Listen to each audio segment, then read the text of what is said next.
औज़ुबिल्लाहिमिनश्शैतानिर्रजीम बिस्मिल्लाहिर्रहमानिर्रहीम। Welcome back to the new lecture. And आज का जो हमारा टॉपिक है, the topic is relationship between kinetic energy and momentum.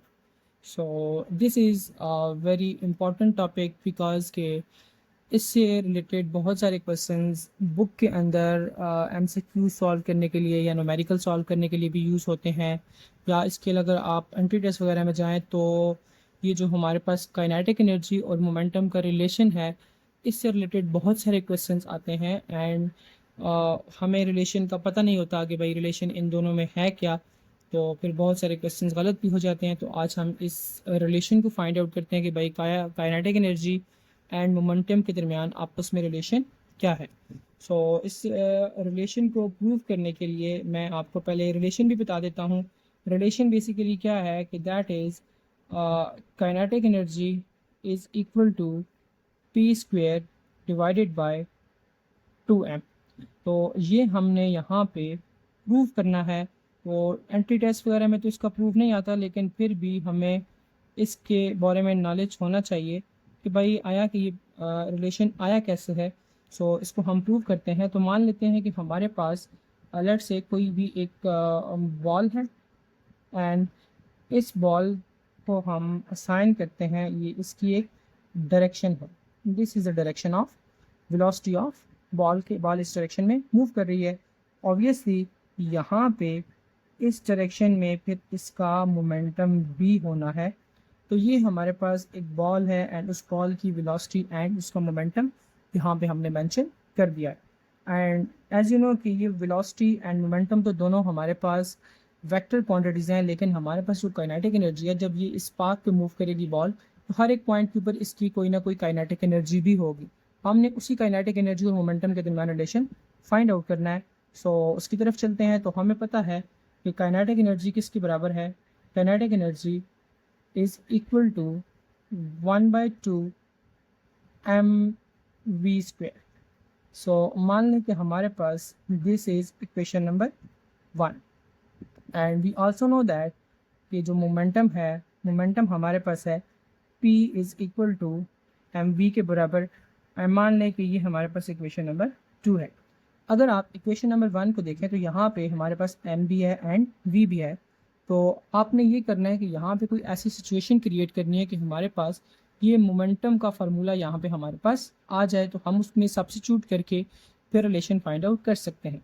अगर मैं यही वाली इक्वेशन यूज़ करता हूँ एंड इस इक्वेशन पे मैं ऐसे लिखता हूँ, kinetic energy is equal to 1/2 mv²। And then मैं इसी इक्वेशन को अगर मल्टीप्लाई कर दूँ, m से मैं इसको मल्टीप्लाई भी कर देता हूँ और m से मैं इसको डिवाइड भी कर देता हूँ। सो मैंने यहाँ भी ये किया कि m को मल्टीप्लाई भी किया एंड देन डिवाइड भी किया।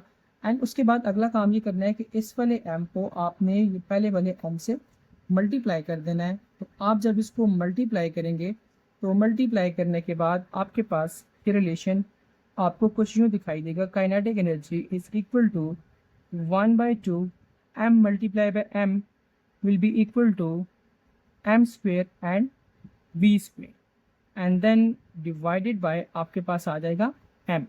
अगर मैं कहता हूँ हमारे पास momentum is equal to mv के है और दोनों तरफ अगर मैं स्क्वायर ले लूँ तो मेरे पास आ जाएगा p² will be equal to m² v²। And मान लें कि ये हमारे पास है इक्वेशन नंबर 3। एंड आपने करना ही है कि ये जो इक्वेशन नंबर 3 है, आपने इस इक्वेशन के अंदर सब्स्टिट्यूट करनी है।